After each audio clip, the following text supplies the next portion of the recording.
মানুষ জানে স্বস্তি পায়, ভালো থাকে, তারা আবার পায় কাজ। এই মানুষটাই 3টি পর্বে লড়াই করেছে, ব্রিটিশ ভারতে, পাকিস্তানে, বাংলাদেশে।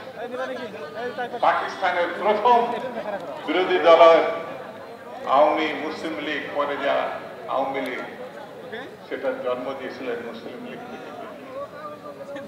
তিনি বাংলাদেশে প্রথম যে বিরোধী দল হয়েছিল শেখ মুজিবের বিরুদ্ধে তারও নেতৃত্ব দিয়েছেন।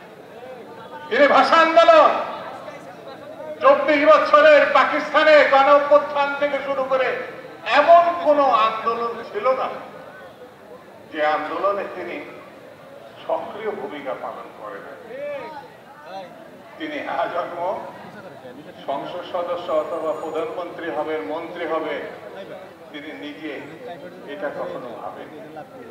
ভেবেছেন কাকে দিয়ে পাকিস্তান বাংলাদেশ ভালোভাবে চলতে পারে, তাকে পাঠিয়েছেন পার্লামেন্টে, তাকে পাঠিয়েছেন মন্ত্রী পরিষদে।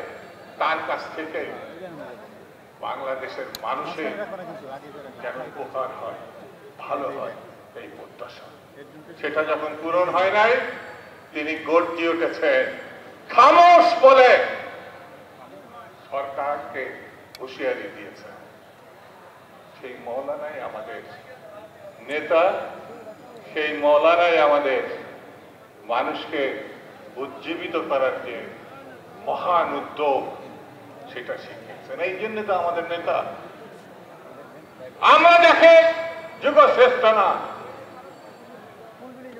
বাংলাদেশে স্বাধীনতার ঘোষক বলি আমরা যাকে নিয়ে অহংকার করি, যিনি বীর মুক্তিযোদ্ধা শুধু নয়, আমাদের স্বপ্নের নায়ক শহীদ জিয়া রহমান মৌলানার কাছে গিয়ে যে আশীর্বাদ পেয়েছিলেন, যে সমর্থন এবং দোয়া পেয়েছিলেন, ব্রিটিশ ভারত, বাংলাদেশ এবং পাকিস্তান আমলে এত ভালোবাসা জিয়া ছাড়া আর কার পাশে।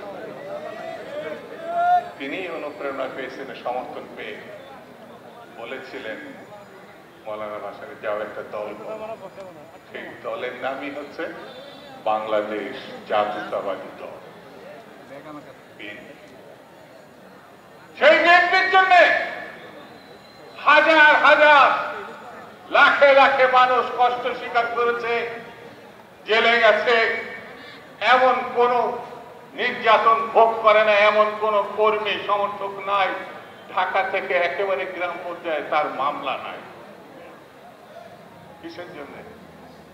গণতন্ত্রের জন্য। কিসের জন্য? দেশের জন্য। কিসের জন্য? স্বাধীনতার জন্য।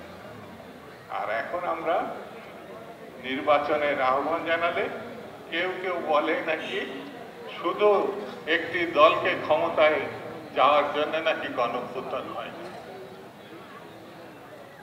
পাগলের পোলা।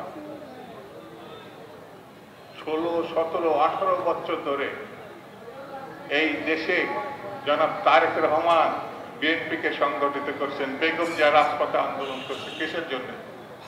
একটি ভালো নির্বাচনের জন্য, জনসমর্থিত একটি সরকার প্রতিষ্ঠার জন্য। মৌলানা ভাসানী আজন্ম যে স্বপ্ন দেখেছেন ভালো লোকের শাসন, যে কারণে তিনি শহীদ জিয়াকে আশীর্বাদ করেছিলেন, দোয়া করেছিলেন, তুমি একটা কিছু করো। আর তৎকালীন যারা নেপে ছিলেন তাদেরকে বলেছিল ওই মানুষটার সঙ্গে সহযোগিতা করো, মানে জিয়াকে সহযোগিতা করো। আমরা তো তারই দল করি, তারই নির্দেশনায় মশিউর রহমান যাদব মিয়া জাতীয়তাবাদী ফ্রন্ট করেছিলেন, পরে যা জাতীয়তাবাদী দলে রূপান্তরিত হয়েছে। বিএনপিতে সবথেকে বড় অংশীদার হচ্ছে ভাসানী, মৌলানা ভাসানী। বন্ধুরা, সারা দিন হয়তো আপনারা আজকে তার দোয়া করবেন, তার কথা স্মরণ করবেন, কিন্তু তার পথকে, আদর্শকে অনুসরণ করাই হচ্ছে শহীদ জিয়ার পথকে অনুসরণ করা। শহীদ জিয়ার পথকে অনুসরণ করা মানে বেগম জিয়ার পথকে অনুসরণ করা। বেগম জিয়াকে অনুসরণ করা মানে জনাব তারেক রহমানের পথকে অনুসরণ করা। তারেক রহমান জাতির আস্থা পেয়েছে, বিশ্বাস পেয়েছে, সমর্থন পেয়েছে একটি মহল বিশেষ। সেই কারণে নির্বাচনকে কি করে ভণ্ডুল করা যায়, কি করে ঠেকিয়ে রাখা যায়, এই চেষ্টা করছে। আমরা বলি এই পথে গিয়ে কোনো লাভ হবে না। বাংলার মানুষ উদ্গ্রীব হয়ে বসে আছে একটি নির্বাচনের জন্য। সেই নির্বাচনের মধ্য দিয়ে যে সরকার আসবে সেই সরকার হবে বিএনপির সরকার। সেই সরকারের প্রধানমন্ত্রী কে হবে? জোরে বলেন, কে হবে? দেশ নায়ক তারেক রহমান। এটাই হচ্ছে বাস্তবতা।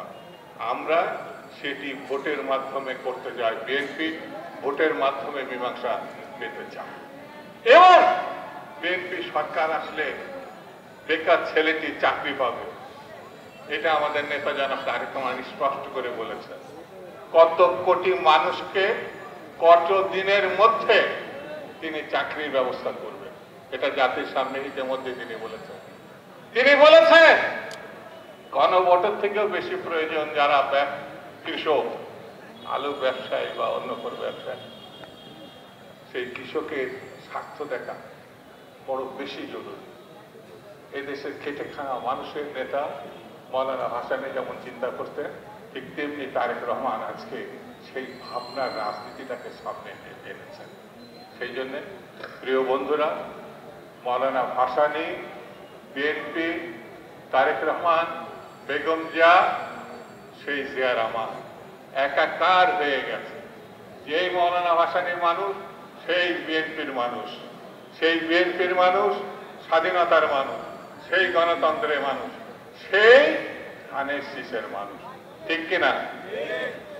এই টাঙ্গাইল যে ধানের শীষকে জন্ম দিয়েছিল সেটা হচ্ছে মৌলানা ভাসানীর মধ্য দিয়ে। কথা ঠিক না বেঠিক? ধানের শীষ, টাঙ্গাইলের ধানের শীষ, এটি এখন সারা বাংলাদেশের ধানের শীষ। শহীদ জিয়ার ধানের শীষ, বেগম জিয়ার ধানের শীষ, তারেক রহমানের। ইনশাল্লাহ আমি বক্তৃতা বেশি করবো না, শুধু আসুন প্রতিজ্ঞায় আবদ্ধ হই। বেদনা থাকবে না পাওয়ার, কষ্ট থাকবে না পাওয়ার, দুঃখ থাকবে, কিন্তু এক জায়গায় মিলিত হতে হবে। সেটি হচ্ছে ধানের শীষের কোনো বিকল্প নাই। এর মধ্য দিয়ে আমাদের মীমাংসা করতে হবে। এই আহ্বান সবাইকে জানিয়ে, সবাইকে ধন্যবাদ দিয়ে আমি আমার বক্তব্য শেষ করছি। খুদা হাফেজ।